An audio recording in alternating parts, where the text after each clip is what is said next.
Hello and welcome to our webinar. I'm Mark Findler-Creevy. I'm a Professor of Organisational Behaviour and Associate Dean here at the Open University Business School. I'm delighted to be hosting 4 distinguished academics from Lagos Business School in Nigeria, a school which, like us, is now accredited by the AACSB, which is one of the most important international accrediting bodies for business schools. Today we're going to be discussing the digital economy. And given the nature of our team today, I think we'll certainly touch on differences and similarities in digital issues for Africa and Europe. Am I allowed to imply the UK is part of Europe post the referendum? I'm going to anyway. We're also delighted to welcome audience members associated both with the OU and Lagos Business Schools, as well as possibly from other parts of the world.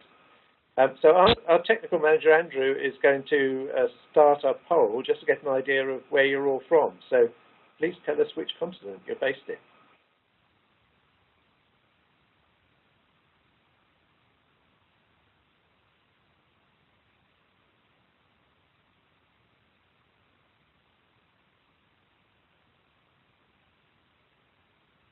So the possible answers here: Asia, Africa, Antarctica, Europe, North America, South America.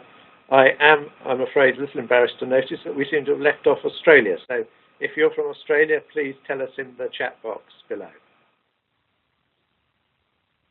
And looking at your responses, it looks like we've got about 15% of you from Africa, the large majority, about 78%, are from Europe. We've got a couple of people from North America and somebody from Asia. Maybe some of those numbers will go up as the webcast goes on. So let me, without any further ado, introduce you to our team for today.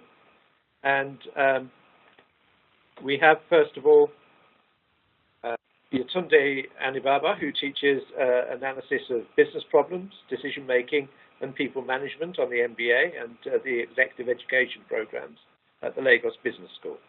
She has a PhD in management, with her specializations being organizational behavior and human resource management. And that's what she teaches and does research in. We also have Dr. Abina Mogoba, who teaches and conducts research in the areas of operations management and data analysis. He's also in the past served as the chief executive of GSMP Limited, a Nigerian-based manufacturing firm. Dr. Ogachi Adiola teaches marketing management at the Lagos Business School. She started her career at Citibank Nigeria in 1995 and spent about 14 years in that nation's financial sector, getting experience in strategy, product development, sales and marketing, and change management, amongst other things. And finally, we have Dr. Nubia Chebo, whose background is in instructional design and technology. And he's got expertise in learning design and solutions both for academic and corporate settings. And he's currently the Director for Instructional Design and Technology at the Lagos Business School. Before we turn to the first of our brief talks, I went ahead too quickly with the slides. Before we turn to the first of our brief talks, let me explain you'll be able to interact with us in this webinar in a number of ways. You'll see on your screen a chat panel, and we'd like to invite you to share your questions there. And we'll try and answer as many of those as we can. And just to remind you that the webinar will be recorded and available online after this session. So if you've got any colleagues who'd like to join in, you can share these links with them. We'll send you details of links to the recording as soon as possible after the event. So what we're going to do is we're going to have a series of brief talks from each of our panelists. Following each of those talks, I'll be asking them questions, some of them prompted by the things that you tell us in the chat box, but also after each of our panelists has finished talking to me, they'll be going to the chat box to engage with you directly through the chat box. So without any further ado, I'm going to move on to the first video. Over the years, I've been fascinated by how humans, particularly business leaders and managers, process information to make decisions, whether with regards to business itself or the people that make up the business. It is reasonable to expect that an economically rational decision maker will make choices in the direction of their greatest good or in the greatest good of the company. But research suggests that this is not always true. And you will know that if you have ever made a decision and said to yourself, how could I have missed that? Various reasons have been given for these missteps and errors of judgment, including limitations in the ability of the decision maker to process information accurately, the availability or non-availability of such information, the limitation of time, and more recently, an array of cognitive biases, all of these one way or another related to information. With the rapid advancement of all things digital, it would seem that the matter of choice becomes even more precarious to the extent that the underlying element for any decision or choice situation is information. We now live in a world where information is at once abundant and elusive. Abundant to the extent that access to information about everything has grown with access to the internet. After all, the internet is not called the information superhighway for nothing. Elusive to the extent that there's now so much information that we can hardly process it by reason of the limitation of our mental capacity. So how exactly is this connected to the ability of the business leader to make sound choices or judgments? If we go back to my earlier mention of research and decision making, that suggests that even before the advent of the internet, managerial decisions were attended by various concerns, which were all somewhat connected to the ability to process information optimally. Then it would seem that the situation can only become even more dire with the rate at which we now churn out information via digital means. The Did You Know Technology series, authored by a professor from IE Business School in Madrid, does a good job articulating the magnitude of the information that potentially confronts us daily. So enter big data analytics to the rescue. Defined simply as science of examining raw data with the intention of drawing conclusions from the data, incredible advances have been made in this regard, with sophisticated software available to sift through masses of data and summarize them better and faster than any human could ever hope to do. However, software don't make the decisions, people do. And while software can help to minimize the cognitive effort required to process the raw data, it does not eliminate weaknesses and limitations in the thinking process of the decision maker. It would seem to me, therefore, that perhaps one of the most important skills that managers and business leaders require in an increasingly complex world is the ability to think critically, simply put, the ability to reflectively evaluate information. This, I think, is the foundation of sound judgment, and it is often taken for granted until costly decision outcomes stare us in the face. Recently, the World Economic Forum listed judgment and decision making as one of the top 10 skills anyone will need by the year 2020. It is therefore relatively straightforward that organizations would and should prioritize the development of critical thinking skills for their leaders.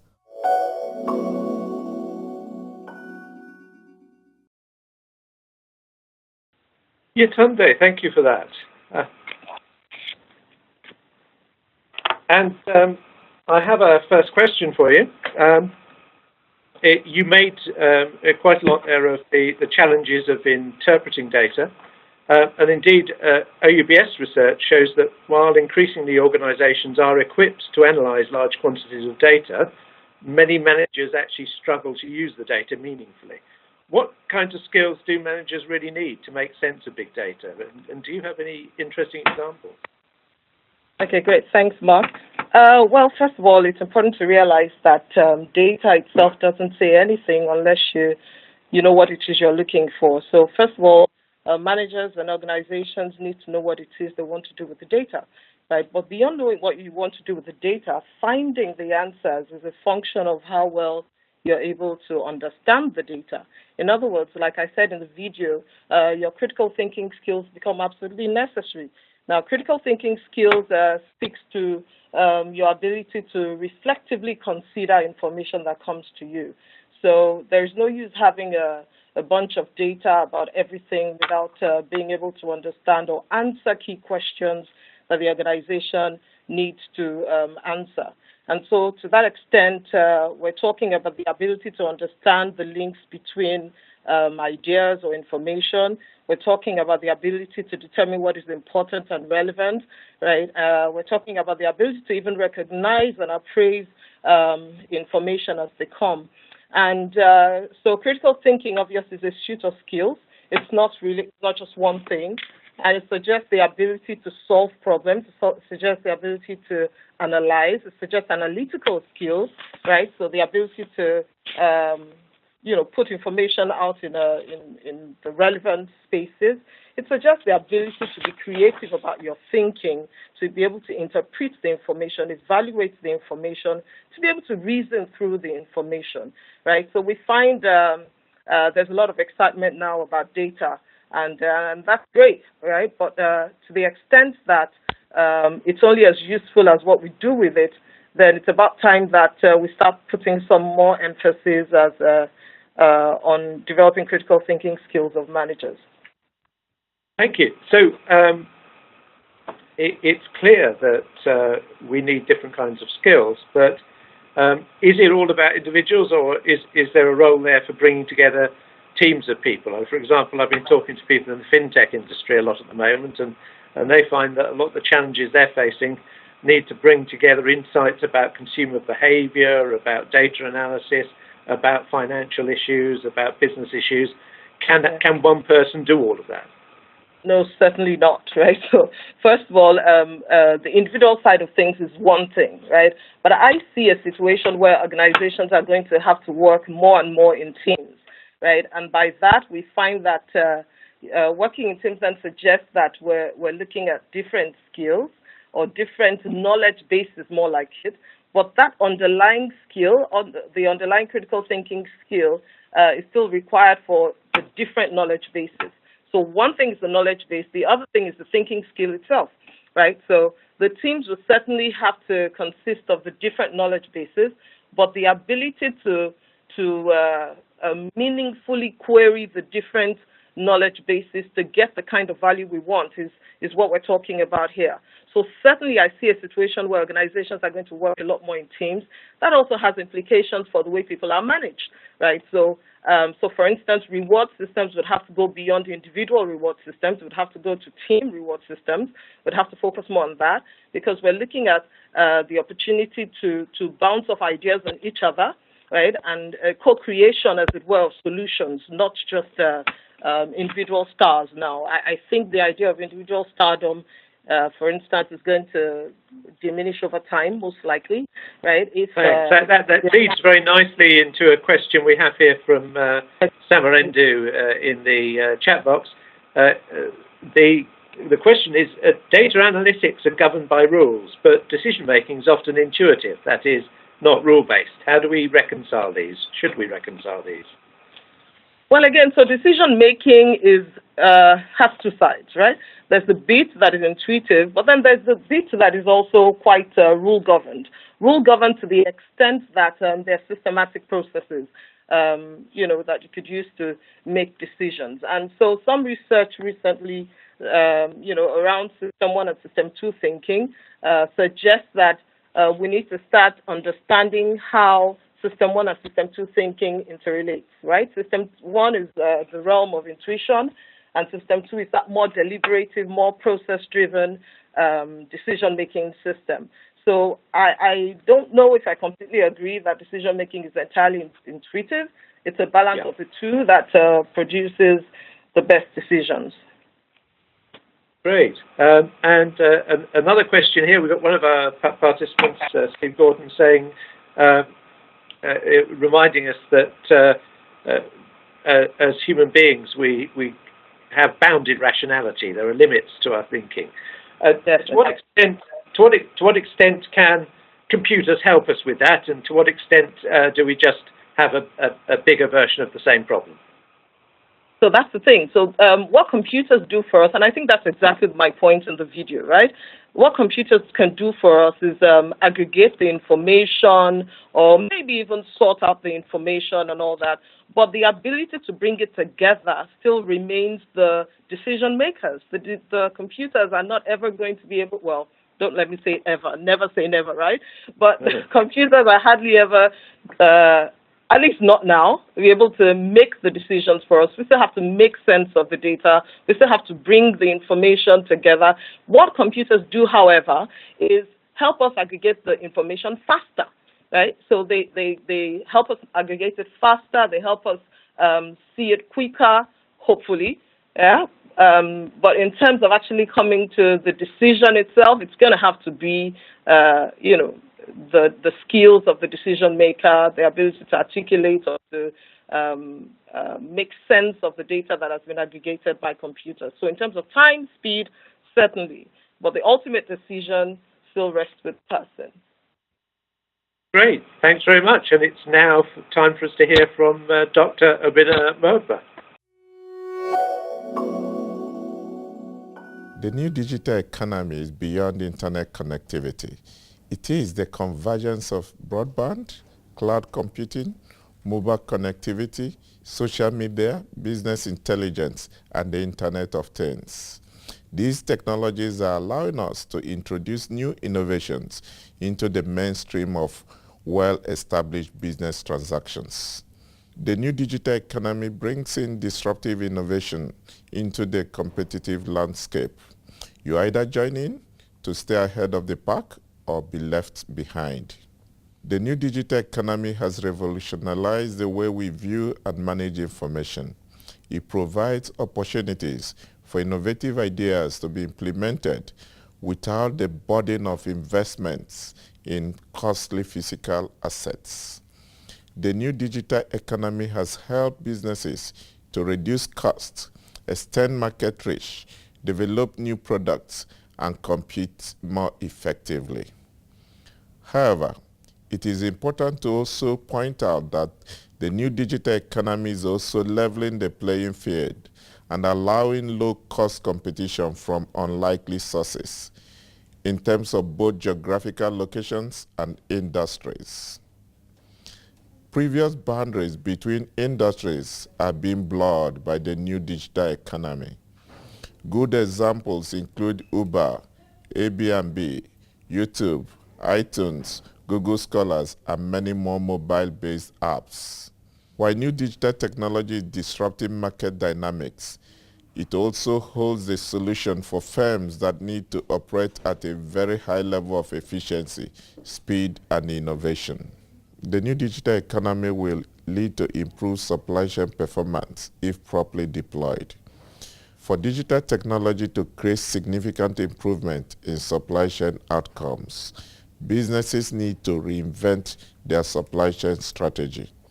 They need to reimagine supply chain as a digital supply network that unites not just physical flow, but also knowledge, information, and finance. Deploying technologies in supply chain management provides businesses with opportunities to reach new customers, reduce costs, reduce lead times, improve employee productivity, and improve supply chain management. A lot of examples abound on how the convergence of the new digital technologies have improved supply chain operations and in some cases changed traditional business models. For example, the new digital economy has completely changed the working models in music, publishing, and filmmaking. Movies and television shows can stream on demand to any digital device, and the news, books, and other publications are moving to mobile phones and tablets. For instance, Amazon.com announced recently that it now sells more ebooks than hardcover and paperback books combined. Many companies now rely on business intelligence and analytics to help manage inventory and make sure that products are distributed to the right locations based on consumer preferences. The first challenge is the issue of cybersecurity. According to a recent study by Oxford Economics, the digital economy has escalated the threat of breaches in cybersecurity, misuse of intellectual property, and reputational damage from open communication on the web. Consideration of cybersecurity is no longer something that could be relegated to the background. This consideration would increasingly be a major factor in selecting and maintaining supply chain relationships. The increasing number of mobile devices and Internet of Things creates risks around the protection of sensitive information such as customer data or intellectual property. Business intelligence carries with it the risk of making decisions based on inaccurate or irrelevant data.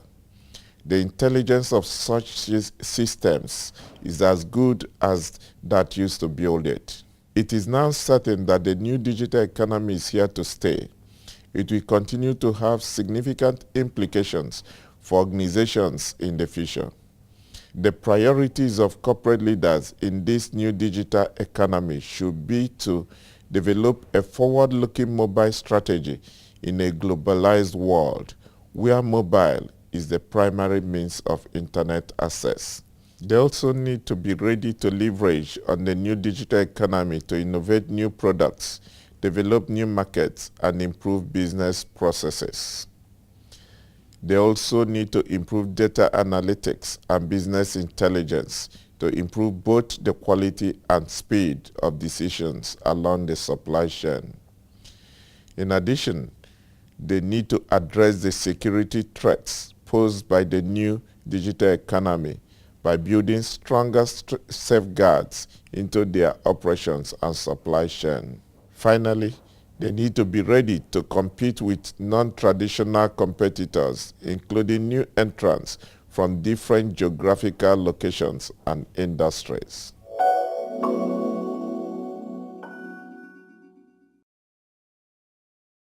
Thank you, Abina. And I'd like to ask you the first question. So you talked a little bit about the issue of cybersecurity there, and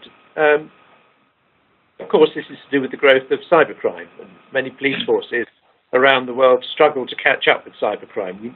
We know this to some extent from OUBES's own policing centre where we're doing research with police forces around the UK, and this is an issue they talk about a great deal. What can firms be doing to tackle cybercrime, and is this a special problem in Nigeria? Thank you, Mark. This is a very important issue. I think in the last couple of years, we have seen a lot of high-profile cyber attacks and breaches, like the recent hacking of the Democratic National Committee systems during the U.S. elections and the recent Tesco Bank breaches.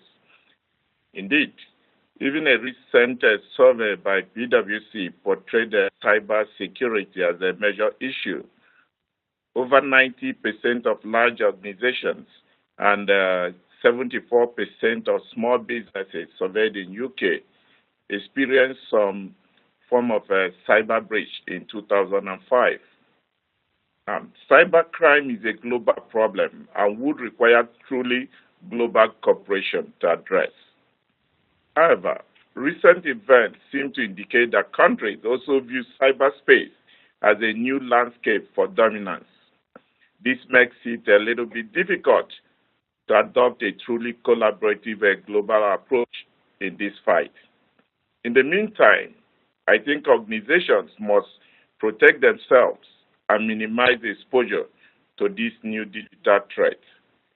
Organizations must be ready for this by designing a strategy for detecting, responding to, and recovering from cyber attacks. Organizations can manage these security threats by taking certain steps. First, it takes leadership and foresight to protect business from cyber attacks. Cybersecurity must be elevated to a C-suite agenda through the CIO or through the appointment of Chief Security Officer. Second, I think organizations must engage competent IT security experts to help them understand their key vulnerabilities and nature of cyber threats facing them. Third, I think they need to put measures in place to manage the cyber threats and prevent security breaches. There are areas of measures that could be deployed, but ultimately, the nature of organizations' business will determine the specifics. But there are certain basics anyway.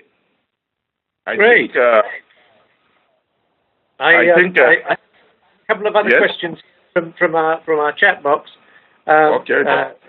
Terry asks, given the ever closer relationships implied by digital supply chains between customers and suppliers, could you say something about the role of trust there needs to be between human beings in the digital supply chain? Yes, yes, indeed. I think the important thing about convergence of the digital technologies is that it offers a unique advantage in that it allows for information visibility along the supply chain. So hence, with a lot of information flowing freely and available to the players and organizations along the supply chain. So you have more open interactions, and it helps to engender good relationship and trust. So I think it's good. Does that also mean that there are anxieties there for firms about the potential leaking of information they'd prefer to keep secure and out of the competitive landscape? Yes, certainly. This is also a threat, a security threat, and organizations have to evaluate the relationships, their supply chain relationships against some of these threats, because it is a real threat in the supply chain. So people have to work with people they can trust and be able to collaborate. Of course, they have to take legal action, sign the necessary documents, but it's also a threat that needs to be managed, and it has to be taken into consideration in assessing supply chain relationship. Okay, great. And there's a really interesting question here from Andrew Hatton. He notes that last week it was announced that vinyl album sales had now overtaken sales of digital downloads. And vinyl, of course, was something that people thought was dead or a narrow niche, and yet he suggests that the real dead end was digital downloads, streaming being the winner, at least at the moment. So his question is, how do you navigate this area when things are changing so fast and the things that we're betting on suddenly turn out to be a bit of a dead end? Please, Mark, can you take that again, please?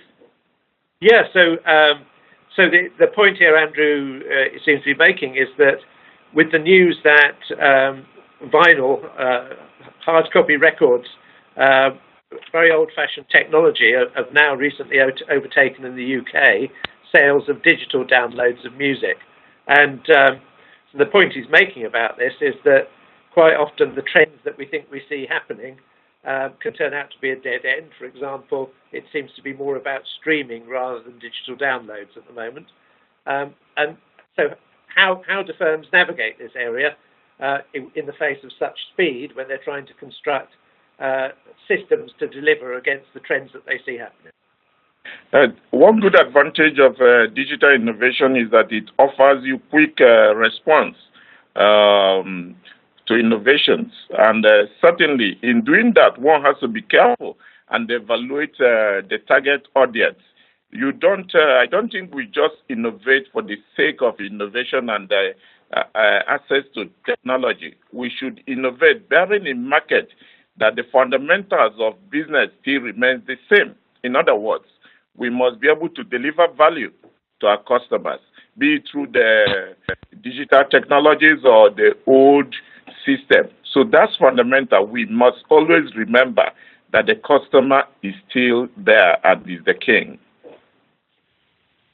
Great, thank you very much. And it's now time for us to move forward and hear from Ogachi. Digital economy is actually an economy predominantly based on digital computing technologies. And this is actually premised on the internet, which has become ubiquitous. In Africa, where I come from, and particularly in Nigeria, the internet penetration is estimated to be 46.1% of the population. And with a population of 180 million people, the implication is that we have 86 million people online and 100 million non-users. And out of these 86 million people, is also estimated that 75% of the internet users are millennials, and this has implications for businesses. Businesses would have to think and decide who are the consumers, the target consumers. What do they want? What do they buy? Where do they buy? How do they buy? When do they buy? And this also has implications for product decisions. What kind of products do they want? In marketing, we speak about the marketing mix, the P's of marketing. So the product decisions, fundamentals still remain the same. Businesses will have to think, what products would its new target market want? At what price? The pricing decision is also key. You have to think of promotion. How are you going to communicate? Are they online? If they are online, you have to think of effective communication online. And if they are not online, what communication do you have to utilize to pass your message? And we also have to think of place decision, the P of place, distribution. Would you sell online? Would you reach them online? These are key. And in everything, fundamentally, we know that customers do not buy products, they buy benefits. So these benefits in this digital economy will need to be conveyed. It needs to be communicated. It's so important to know that according to John Chambers, the executive chairman of Cisco, he said Internet of Everything has changed everything, disruptive technology. The landscape has become disrupted. And do we have a choice whether we should do social media or whether we should embark on social media? We have Eric Quellman telling us that we do not have a choice whether to do social media. The question is, how well do we do it? How well should businesses compete in this ever-changing landscape? Every business has to think of how do we increase what we call TOMA, top of mind awareness, because once you increase TOMA, you would have an improved share of the wallet, SOW.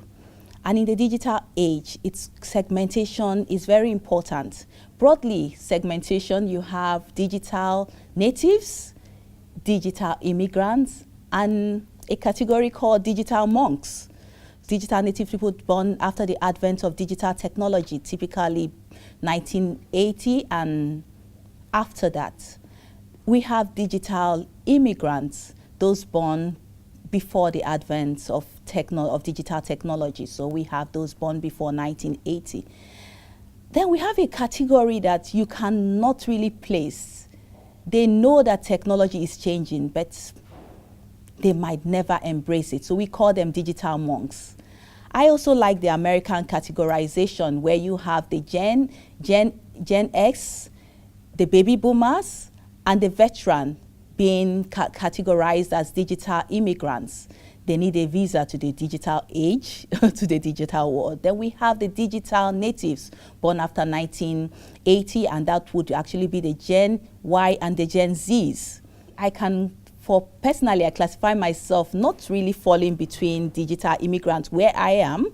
I call myself Gen C, where digital content, we create content, we develop content, we distribute content. So you have to understand what category would you give your customers, and this would have implication on how you play the game, because you need to play the game. Do you have a choice? No, you don't have a choice.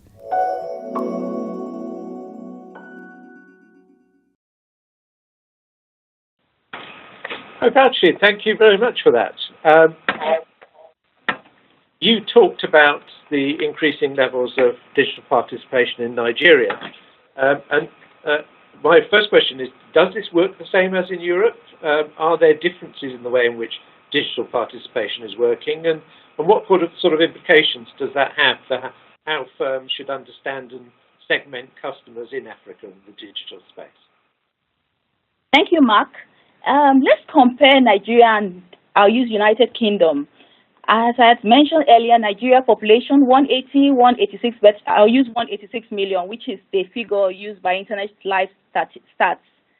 With a penetration rate of 46.1%, we have 86 million people estimated to be users. In the UK, Internet Life Stats estimates a penetration rate of 96.2% of the total population of about 65 million, which gives a population of users of about 60 million and a non-user population of 4 million internet-less. So there's a wide difference between the two countries. We have 46.1% Nigeria and 96.2 in the UK.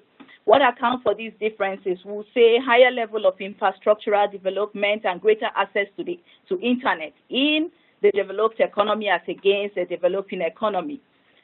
And for mobile, let's also compare mobile usage in both countries. Starting with Nigeria, we have a recent research showing Nigerians spend more time on the mobile device than any other device, with mobile device usage peaking at night between 8 p.m. and 12 p.m. That's from Terragon, a digital media company. And there's also estimated that 76% of internet traffic in Nigeria came through the mobile phone. In the UK, we have the Office of National Statistics giving us that and telling us that mobile or smartphones are the most popular devices used by adults to access the internet. So there's a convergence here.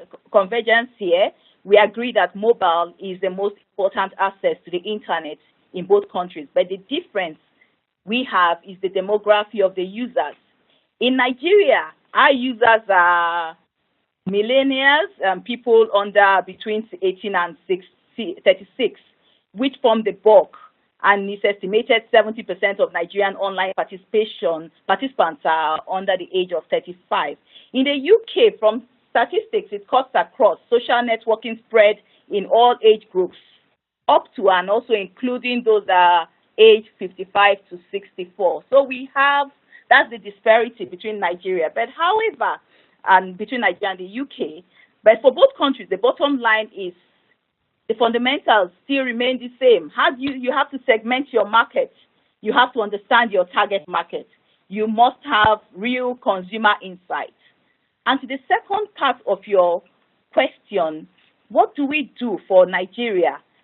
We need, because of the infrastructural problems, we need to have a mobile strategy, a strategy for winning in this digital age. So that means for us, you must have content that are mobile, that can use mobile phones well, adopt a mobile first strategy. So all websites should be optimized for mobile usage with less emphasis on desktop. For advertisers, since most of their adverts should go to mobile and not, well, it depends, but mainly mobile and less emphasis, depending on the product, on TV, print, or desktop. Then we can use less graphics and include dynamic elements in the website, so loading will be faster for my country. But for both countries, we should understand the power of the newly empowered consumer and what the impact would be on your business. So that's great. And you mentioned infrastructural issues. I've just noticed in our chat box a couple of our participants have been talking about that point. You know, for example, that in economies where there isn't always a guarantee of power supply, does that mean, for example, that you need to deliver content in ways that mean people can still access it when they're offline? Yes, you should. I believe that in countries that have similar situation, or in similar countries that are in emerging developing countries, we should adopt a mobile first strategy. You should optimize your content, optimize your website for mobile usage. So that means you're not going to think of heavy content, and also we should have content that will be easy to be downloaded, and that ease of usage is very important. So you should make sure that whatever you're doing have a mobile first strategy for countries, and the mobile first strategy having in mind the level of infrastructure, the type of the usage of the phone, the time of usage, and what people do on phone. So Web Analytics can give you that information. It can give you that information that would help you develop a good strategy for mobile usage in Nigeria, in Africa. Thank you. So another question here from Joe in the chat box. Joe asks, hardware devices are the gateway to the benefits of the digital economy, but how do you think the balance will shift between the importance of hardware and software products by, say, 2020?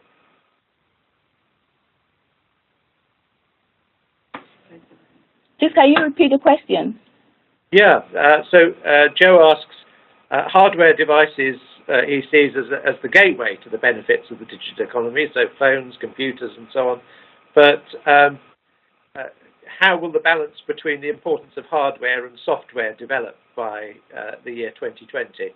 I wonder if maybe we might look a bit further out as well, because 2020 is starting to seem quite soon. In 2020, I believe that there would be increased usage. It depends on the country, but I think that mobile device usage will still be very important. It would really escalate in 2020. We are in 2016. In the next 4 years, the important we need to ask, any company should ask, or any individual, anybody involved in mobile strategy should ask those fundamental questions. First of all, you ask, where are we now? And you ask, and that will take situation analysis. Then you ask, where are we going to? Where do we want to be? Well, what do you think the future will look in 2020? And that will involve a lot of analysis. You have to think about how would hardware evolve, what would evolve. But it needs strategic thinking. And then you have to think about how do we get there? How do we get to achieve that strategy? And you ask yourself, when do we get there? 2020. What will change in 2020 in technology? And a lot would change, not only in mobile mobile telephony or technology. A lot will change in the different economies, and how would it impact on your business? Great, thank you very much. A lot to think about there, and it's time to move on to hear from Dr. Nubi Achibo. Companies are currently going through digital transformation as a first step towards tapping into the digital economy. These steps requires leadership to buy in, to play in the digital economy landscape. This involves leadership acceptance and incorporation of strategy into the operational strategies of an organization. Once this is accepted, what happens to the organization depends on the leadership of the organization. While the digital economy is about application of digital technologies to business, it is important to acknowledge that humans are largely pivotal in the success or failure of the businesses engaged in the digital economy. Employees at various levels in the organization have to accept the vision of the leader and skill up. The human capital development process is usually championed by the human resources department. Organizations do not transform overnight. An organizational digital strategy is critical to embark on the transformation for a company. It took Apple about 5 years to transform the music industry. Airbnb and Uber took 2 years to change the hospitality and the transportation business. As part of the transformation effort and a move to the digital economy, learning and development units in the organization are required to look at the competencies, identifying existing gaps, and providing solutions to close the gaps. So what are some of the required competencies employees need in the digital economy? There are several challenges. One that I can think about is technology obsolescence. Because the digital economy relies on technology, we have a situation where some skills that are acquired by individuals get obsolete so fast. For example, in the past, you used to have a requirement for people with HTML skills, PHP, Flash. These have become obsolete.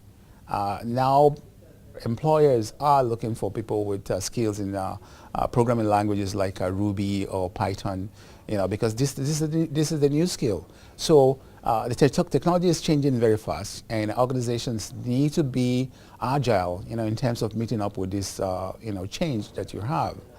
And also, there are a lot of individuals who are needing to be trained.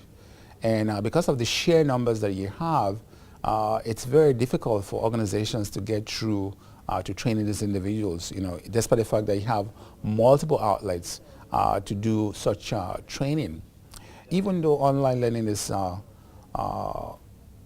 relatively cheap, I would say. They are relatively priced in such a way that they are affordable, but still, it's a big issue, affording some of these courses. And as such, even though the courses are available, access to these courses is very difficult, because of the price of the courses. And also, organizations, because of the downturn in the economy, Nigeria has been experiencing a recession, for example, and as such, companies are cutting down training budgets. And if you're cutting down training budgets, that means there is that technology skill that somebody needs to acquire that they're not getting, because the amount of money allocated for training in the organization is not enough to go around. So these are some of the challenges that organizations are facing. One, you have a lot of people to be trained, and they can't be trained fast enough. You have technology that's going out of fashion very fast, and so you have to train new personnel to cover those areas. And also, even though we have online courses available, they are still relatively pricey, for people in in Nigeria. Because if you look at the currency exchange right now, our currency has taken a huge hit in the past 12 months. And as such, even though a course relatively priced at $46, for example, is a huge expense, for somebody who's wanting to take the course in Nigeria, or for an organization to pay for such a course in Nigeria.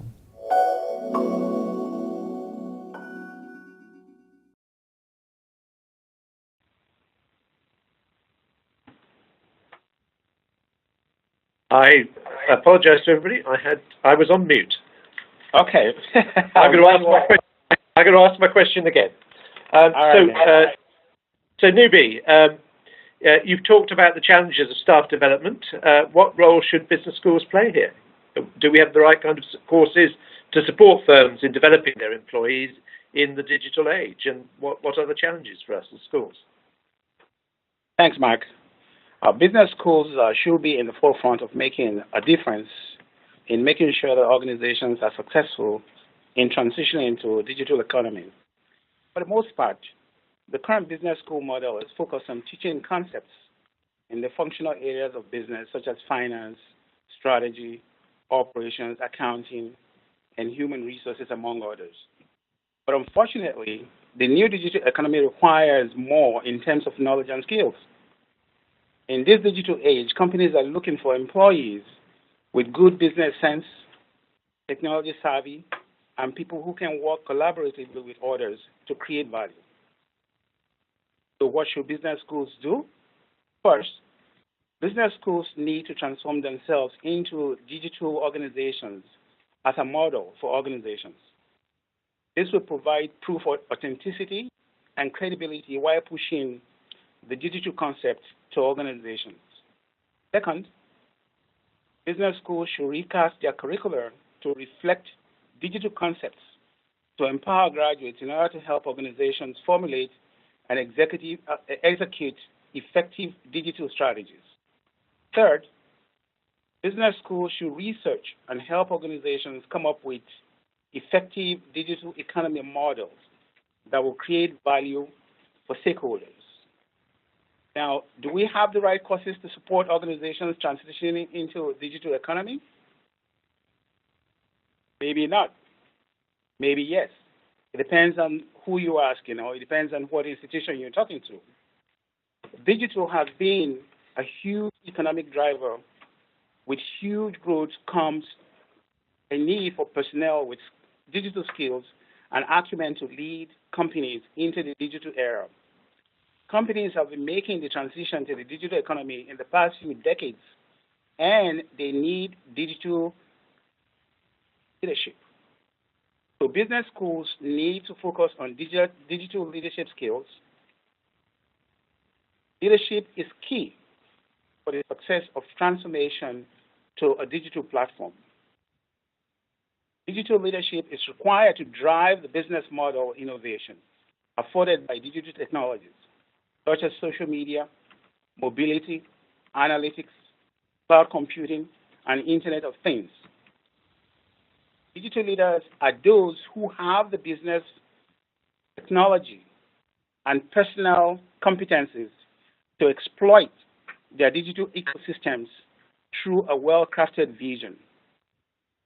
And also, big data and analytics are two relevant areas because of the huge data organizations generate and the need to mine such data for insights that will be beneficial to functional units. You make a really interesting point there about the importance of data analytics skills. Does that mean that business schools need to be working much more closely with academics and experts in the fields of IT, of data analysis, and so on? Indeed, I think business schools should be in the business of partnering with large companies with expertise in data analytics and big data in order to provide the right and requisite background for the graduates, because we are expecting and relying on some of these business graduates to go into organizations and actually become part of the workforce that will champion and lead companies into a digital era. So it is crucial to have that kind of partnership, because it's through that partnership you have the business knowledge, and then you have organizations that have the knowledge in terms of digital skills to do that. And also, I think business schools should be looking at students with different backgrounds. It has been traditional that many students coming into the business school have a background in, say, business or all these other areas. But I think it's time, that business schools start targeting students with STEM background, that is science, technology, engineering, and math, into the program, because in most cases you have business schools that are kind of independent, in the sense that you don't have a whole school system around the business school.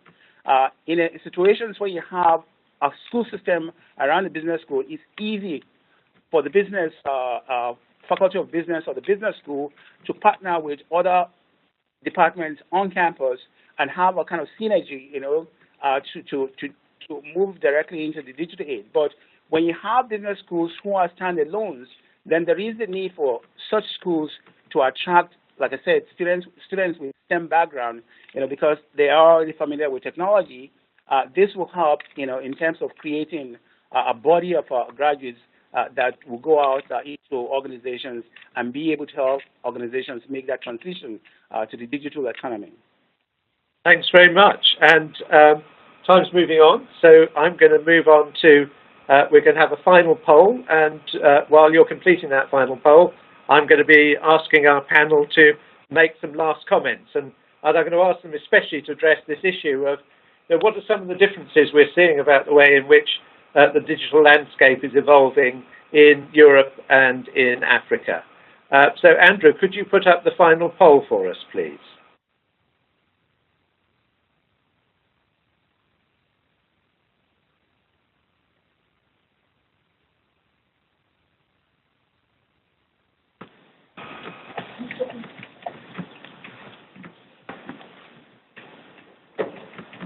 We're going to be asking you, what aspects of the digital economy does your organization or your own business find most challenging?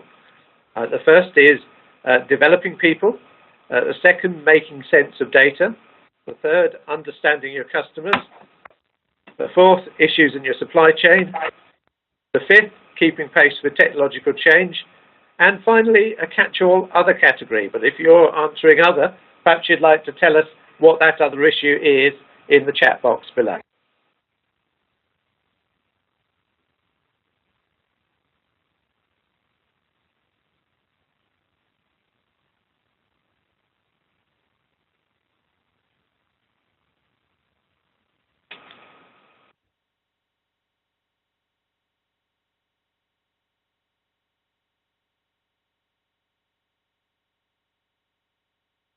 Okay, so I'm going to move on and ask each of our panelists in turn for some final comments about this question on some of the differences in the evolution of the digital landscape between these different parts of the world. Yetunde.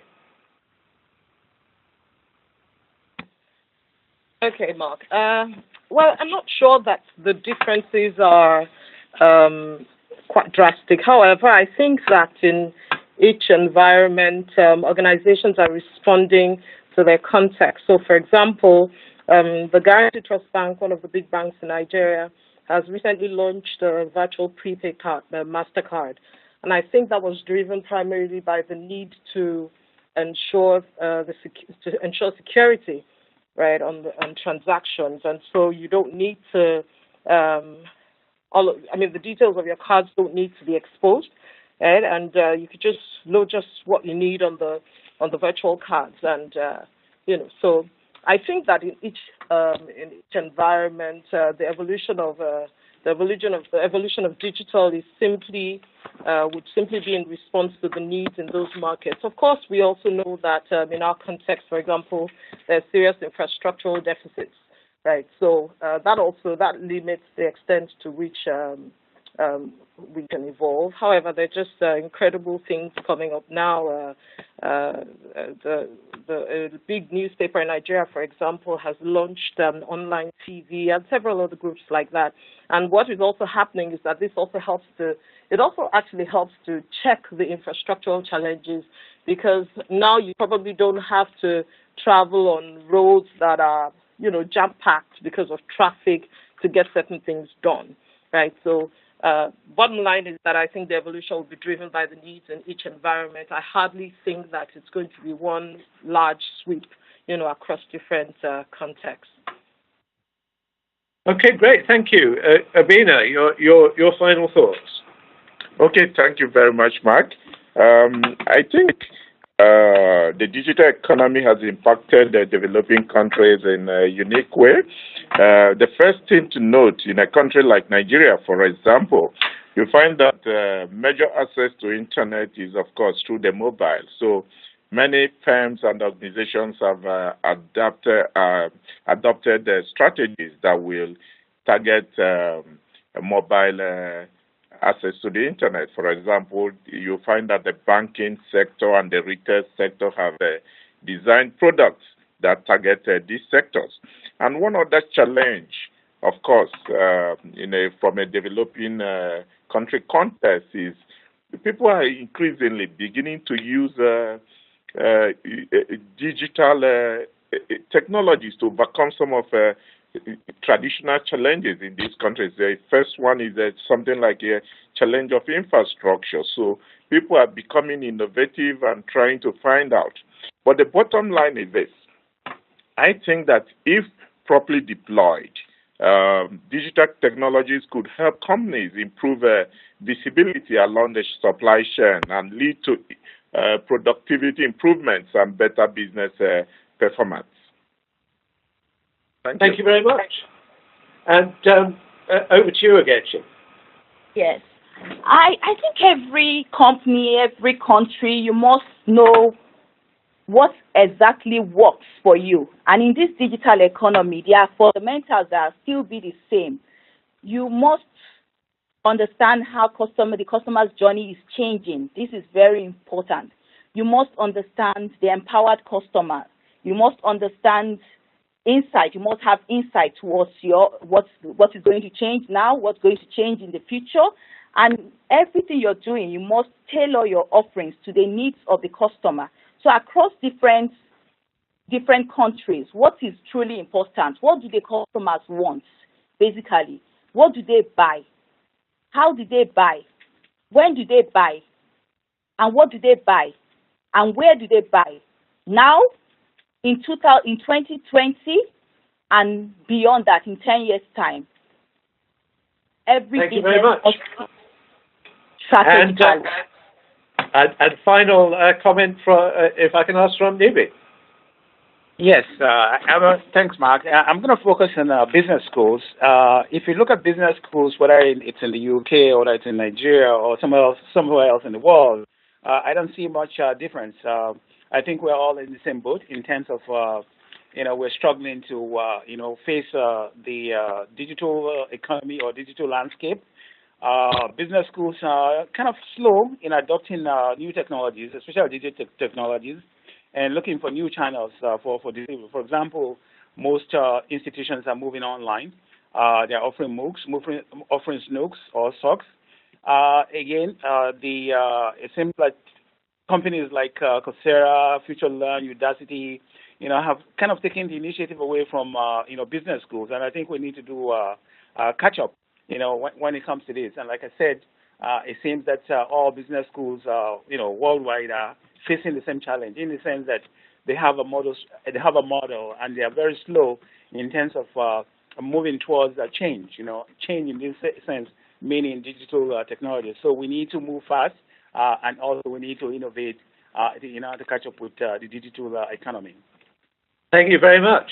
And this brings us towards the end of our webinar today. And that I think I just have time to tell you something about the poll results. We asked you what your own organizations were struggling with. And number one there at 31% was keeping pace with technological change. Perhaps unsurprisingly, the second highest, nearly 26%, was developing people, followed by making sense of data, understanding your customers, and issues in your supply chain. So that's all from us. Brings us to the end. As I mentioned earlier, it's all recorded. We'll be sending you an email with a link to listen again and to share with colleagues. So thank you very much for joining us today. We've had a great time. We hope you found it interesting and informative. Goodbye.